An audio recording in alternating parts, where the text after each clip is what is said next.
Hello बच्चों, let's start the question. And the question says, during protein denaturation, which one of the following is disrupted? जब हमारे protein का denaturation होता है तो इनमें से कौन सी चीजें जो हैं वो आपके डिस्टर्ब हो जाती है? पहला ऑप्शन है हमारे पास peptide bond sequence of amino acid. जो पेप्टाइड बॉन्ड का सीक्वेंस प्रेजेंट होगा अमाइनो एसिड्स का, तो या तो वो उसकी वजह से। दूसरा ऑप्शन है हमारे पास सेकेंडरी एंड टर्शरी स्ट्रक्चर, ये आपके डिस्ट्रक्चर्स हो जाते हैं। ऑप्शन सी हमारे पास क्या है, प्राइमरी स्ट्रक्चर, या तो प्राइमरी स्ट्रक्चर आपका डिस्ट्रक्ट हो जाता है। एंड ऑप्शन डी है हमारे पास नन ऑफ द अबव। सो उसके बाद लेट्स स्टार्ट विद आवर की concept. The key concept of this question is protein denaturation. Protein denaturation. अब प्रोटीन डीनेचुरेशन से आप क्या समझते हैं? तो डीनेचुरेशन ऑफ प्रोटीन्स ये एक प्रोसेस है जिसमें क्या होता है, प्रोटीन लूज करता है।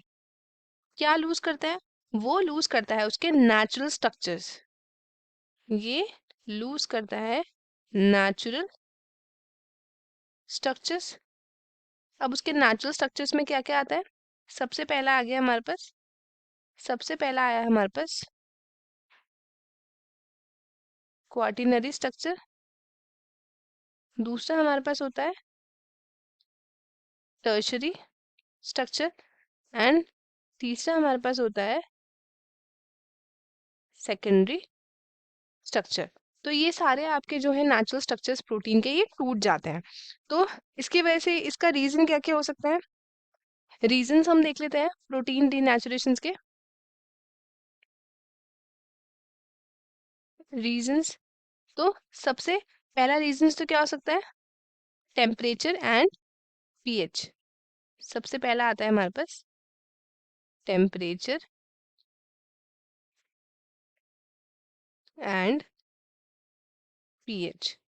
दूसरा क्या है? दूसरा रीजन क्या हो सकता है? तो दूसरा रीजन है हमारे पास सॉल्ट्स। किसके सॉल्ट्स? तो salts of heavy metals.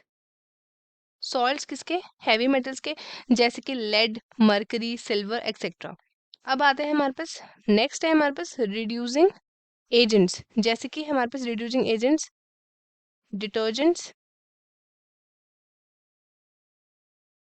Detergents हो गए, एसिड्स एंड बेसिस हो गए। तो ये हमारे पास क्या है, कुछ रीजंस है जिनकी वजह से क्या होता है, डीनेचुरेशन ऑफ प्रोटीन्स होता है। अब क्या है, अब हम चलते हैं ऑप्शंस की तरफ। ऑप्शन में सबसे पहले बोला है peptide bond sequence of amino acid.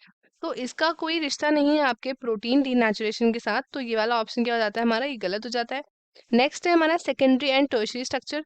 हाँ, ये आपका डिस्ट्रक्चर होता है, जैसे कि अभी हमने देखा quaternary, tertiary and secondary structure.